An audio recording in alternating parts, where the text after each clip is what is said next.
आप सबको नमस्कार और एक बार फिर से आप सबका स्वागत एक कॉमर्स क्लासेस में।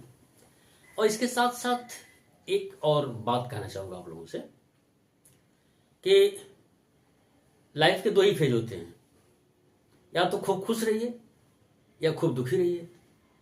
तो मेरा सुझाव ये है कि अभी एग्जामिनेशन आपका हुआ नहीं है, अभी होगा, तो सबसे पहले क्लास में एकदम खुश रहिए। दुखी होने से कुछ फायदा होने वाला नहीं है, खुश रहेंगे तो सब कुछ हो जाएगा। तो मैं देख रहा हूं क्लास में, ठीक है, और हमेशा आप खुश रहिए, भूल जाइए कि आप पढ़ रहे हैं, एंजॉय करिए, सब कुछ आ जाएगा। तो फिर आते हैं एज यूजुअल पॉइंट पे, और एकदम फिर से हर बातें आपको समझ में आ जाएगा। तो आज का बेसिक कॉन्सेप्ट क्या है? हम लोग जब पहले दिन पढ़ रहे थे gross domestic product nation income accounting में, ठीक है, तो उसमें हम लोगों ने 4 एलिमेंट्स की बात की थी बेसिक कॉन्सेप्ट के रूप में। 4 बेसिक कॉन्सेप्ट था, उसकी हम लोगों ने बात किया। और उसमें से पहला फाइनल गुड्स, फाइनल प्रोडक्ट हम लोग पढ़ चुके हैं विधिवत। दूसरा, अकाउंटिंग ईयर के विषय में भी हम लोग जानकारी प्राप्त कर चुके हैं। तीसरा, हम लोग डोमेस्टिक टेरिटरी या इकोनॉमिक टेरिटरी भी हम लोग पढ़ चुके हैं।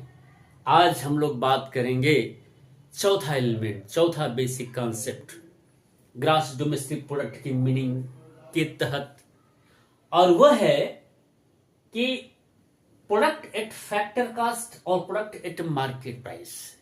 यानी जब हम लोग ग्रॉस डोमेस्टिक प्रोडक्ट की बात कर रहे थे ना, तो हम लोगों ने क्या कहा था कि भाई किसी डोमेस्टिक टेरिटरी में जितनी भी फाइनल गुड्स और सर्विसेज का प्रोडक्शन हुआ है उसकी क्वांटिटी हम लोगों ने पता कर लिया, और उस एक साल में कितनी क्वांटिटी का प्रोडक्शन हुआ ये भी पता कर लिया।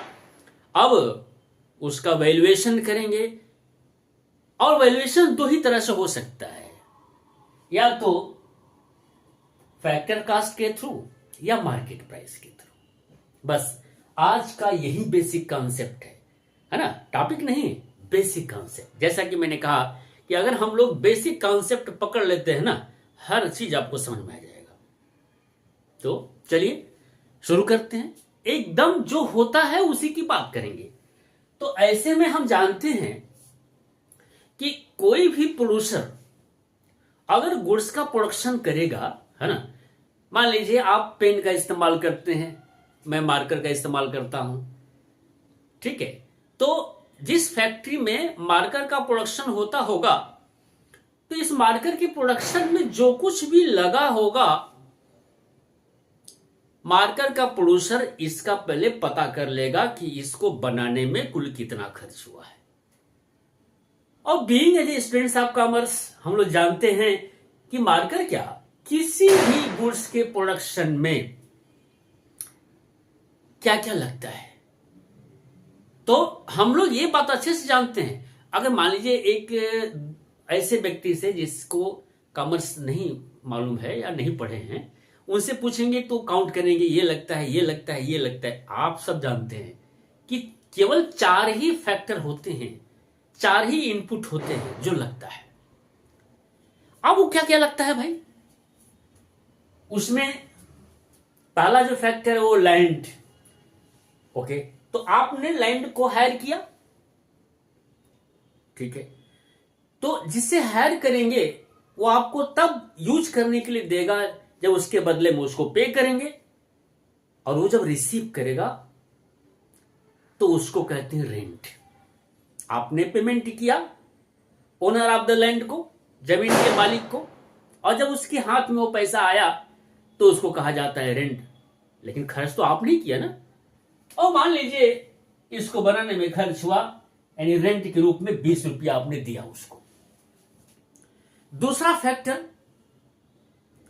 लेबरर्स लगते हैं उसमें। अब भाई लेबरर्स को भी हम पे करेंगे ना मार्केट को बनाने के लिए, तो लेबर को जब पे करेंगे ना, वो पैसा जब प्राप्त करेगा उसके हाथ में जाएगा, तब कॉमर्स की भाषा में यानी इकोनॉमिक्स की भाषा में बात करें उसको वेज कहते हैं। और उसने प्राप्त किया 25 रुपये। तीसरा फैक्टर की बात करते हैं, ठीक है, और तीसरा फैक्टर है कैपिटल। कैपिटल के ओनर को, जिसने कैपिटल हमें प्रोवाइड किया, और कैपिटल की डिटेल बात हम लोग कर चुके हैं। तो जब कैपिटल का इस्तेमाल करेंगे उसके बदले में उसको हमें कुछ देना पड़ेगा ना, फ्री में तो इस्तेमाल करने नहीं देगा।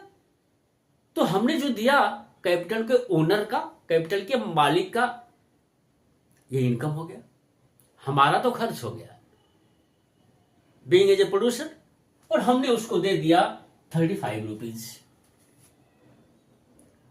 और इन सभी फैक्टर्स को ऑर्गेनाइज करने के लिए और उस ऑर्गेनाइजेशन में यूज करने के बाद जो रिस्क है उसको बियर करने के लिए पक्का है कुछ न कुछ तो तकलीफ होगा ना। यानी जो एंटरप्रेन्योर है, जो ये सब काम करता है, सभी फैक्टरों को ऑर्गेनाइज करता है, पता नहीं प्रोडक्शन हो फिर वो मार्कर बिके या न बिके, बिके तो पता नहीं हमें कुछ मिले या न मिले, तो उस रिस्क को बियर करने के बदले में, सभी फैक्टर्स को ऑर्गेनाइज करने के बदले में उससे भी कुछ मिलेगा, उसको भी पे करना पड़ेगा। किसको? एंटरप्रेन्योर को। तो उसके पास जब जाएगा ना तो उसे कहते हैं प्रॉफिट, वो है ₹20। ₹20। अब पक्का हो गया कि इस मार्कर को बनाने में कुल 100 रुपया खर्च हुआ। खर्च मतलब कास्ट, लागत कितना आया? 100 रुपया। ये लागत किस पर है भाई? फैक्टर्स के ऊपर लगा, इसलिए फैक्टर्स के ऊपर कुल खर्च हुआ 100 रुपया, इसलिए इसको कहते हैं फैक्टर कास्ट। सीधी सी बात है, मतलब हमको बनाने में 100 रुपया खर्च हुआ इस मार्कर को, तो फैक्टर कास्ट हो गया आपका 100 रुपया। यहां फैक्टर कास्ट का मामला कैलकुलेट आ गया। अब यदि ये कहें कि किसी डोमेस्टिक टेरिटरी में जितने भी फाइनल गुड्स और सर्विसेज का प्रोडक्शन हो, अब उसका वैल्यूएशन हम करते हैं किस पर? फैक्टर कास्ट पर। तो कैसे करते हैं? कुल बनाने में जितना खर्च हुआ बस उसी का मूल्यांकन कर लेते हैं और कह सकते हैं क्या कि फाइनल गुड्स और सर्विसेज की यही वैल्यू है, जैसे हमने अभी किया।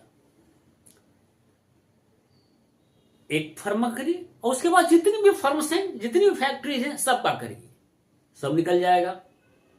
पहला तो ये। दूसरा वैल्यूएशन होता है मार्केट प्राइस पे। अब चेक करते हैं मार्केट प्राइस पर कैसे भाई, मतलब बाजार भाव। वह स्पष्ट है, बाजार में हमने सेल किया, कितने में सेल किया, और ये देखते हैं कि यही जो बनाने में खर्च हुआ क्या इतने ही पर हम लोग सेल कर देते हैं या कुछ और। तो बाजार में जिस भाव से सेल करते हैं, जिस मूल्य पर सेल करते हैं, उसको हम मार्केट प्राइस कहते हैं। मार्केट में हमने सेल किया, जितना पैसा मिला, जिस रेट से हमने सेल किया, उसे हम मार्केट प्राइस कहते हैं। अब देखते हैं कैसे निकालते हैं उसको, मार्केट प्राइस को। तो सीधी सी बात है कि एक फर्म जब किसी गुड्स का प्रोडक्शन करेगा ना, तो फैक्ट्री से जैसे ही अपने गुड्स को बाहर सेल करने के लिए तैयार करेगा, तो ऐसे कंडीशन में निश्चित तौर से उसको इनडायरेक्ट टैक्सेस पे करने पड़ेंगे। बिना पे किए वो सेल नहीं कर पाएगा। इनडायरेक्ट टैक्सेस को यही इस समय मिला करके गुड्स और सर्विसेज टैक्स कर दिया गया है। कई तरह का इनडायरेक्ट टैक्सेज होता है, सब मिला करके जीएसटी जो हम लोग सामान्य रूप में कहते हैं वो हो गया है। तो गुड्स एंड सर्विसेज टैक्स उसको पे करना पड़ेगा। अगर ये मार्कर मान लीजिए बनाने में 100 रुपया खर्च हुआ ना, फैक्ट्री से जैसे ही बाहर जाएगा मार्केट में, बाजार में सेल होने के लिए, वो तभी सेल कर पाएगा जब वो गवर्नमेंट को जीएसटी पे करे। मान लीजिए 18% जीएसटी लगा, और ऐसे कंडीशन में उसको 18 रुपया पे करना पड़ेगा। 100 रुपया तो उसको बनाने में खर्च हुआ, ये स्पष्ट है। और 18 रुपया उसने जीएसटी पे किया, तो कुल खर्च उसका कितना हो गया? 118 रुपया। तो पक्का है इससे कम में तो वो सेल नहीं करेगा, और इतने में ही अगर सेल करता है मार्केट में तो मार्केट प्राइस हो गया, और इस मार्कर का मार्केट प्राइस आपका 118 रुपया हो गया। कैसे? तो फैक्टर कास्ट में आपने जीएसटी जोड़ दिया तो मार्केट प्राइस मिल गया। दूसरा है आपका कि मान लीजिए कि मैंने मार्कर का प्रोडक्शन किया और कास्ट ऑफ प्रोडक्शन यानी फैक्टर कास्ट इतना अधिक हो गया कि ऐसे कंडीशन में मार्कर का जो यूज करने वाले हैं, जैसे हमारे जैसे टीचर्स, हो सकता है उनको खरीदने में दिक्कत हो कि भाई मैं इतना तो पे नहीं कर पाऊंगा, तो हम नहीं लिख पाएंगे। तो गवर्नमेंट हमें इकोनॉमिक असिस्ट करेगी, आर्थिक सहायता देगी, और उस इकोनॉमिक असिस्टेंस को सब्सिडी कहते हैं। गवर्नमेंट हेल्प करेगी तो गवर्नमेंट सब्सिडी देगी। भाई एक बात तो पक्का हो गया ना कि फर्म यदि इस मार्कर को प्रोड्यूस करने में 100 रुपया खर्च करता है तो 100 से कम में तो वो सेल नहीं करेगा किसी को भी, भाई चाहे आप ले या ना ले। तब गवर्नमेंट कैसे हेल्प करेगी भाई? तो गवर्नमेंट उसको इकोनॉमिक असिस्टेंस प्रोवाइड करेगी, आर्थिक सहायता प्रोवाइड करेगी। मान लीजिए कि गवर्नमेंट ने 10 रुपया आर्थिक सहायता दिया।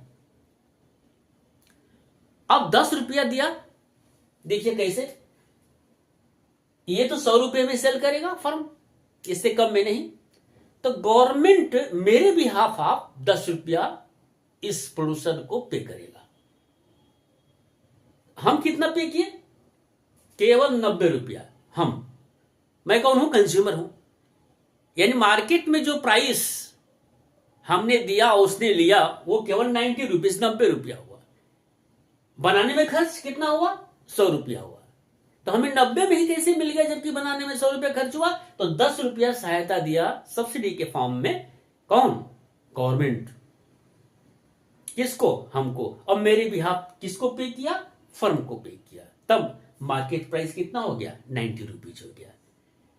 तब यहां से फार्मूला क्या निकला कि अगर कोई प्रोडक्ट है और फैक्टर कास्ट 100 रुपया है तो उसमें से सब्सिडी माइनस कर देंगे तो उसी प्रोडक्ट का मार्केट प्राइस आपको मिल जाएगा। तब यहां मार्केट प्राइस हुआ क्या? Factor cost minus subsidy. ये तो मैंने अलग अलग आपको बता दिया कि जीएसटी अलग पे किया तो मार्केट प्राइस क्या होगा, सब्सिडी अलग पे हुआ तो मार्केट प्राइस क्या होगा। अब दोनों को मिलाते हैं तो आपने देखा कि अगर हम यहां मार्केट प्राइस की बात जब भी करते हैं ना तो जीएसटी को हम जोड़ देते हैं और सब्सिडी को घटा देते हैं। वही काम करेंगे यहां भी जब एक साथ होगा। अब एक साथ होगा यानी जैसे मैंने कहा कि प्रचलन था पहले इनडायरेक्ट टैक्सेस का और इधर बीच गवर्नमेंट ने मिला दिया तो जीएसटी हो गया। फिर भी हम यहां ने लिख दिया नेट इनडायरेक्ट टैक्सेस। अब ये नेट इनडायरेक्ट टैक्सेस क्या होता है? नेट इनडायरेक्ट टैक्सेस हुआ जब इनडायरेक्ट टैक्सेस में से सब्सिडी को माइनस करेंगे, दोनों एक साथ लाएंगे तो वही हो जाता है नेट इनडायरेक्ट टैक्सेस, एनआईटी। और यहां एनआईटी का रोल क्या है? एनआईटी का रोल है फिर वही मार्केट प्राइस और फैक्टर का कैलकुलेशन में।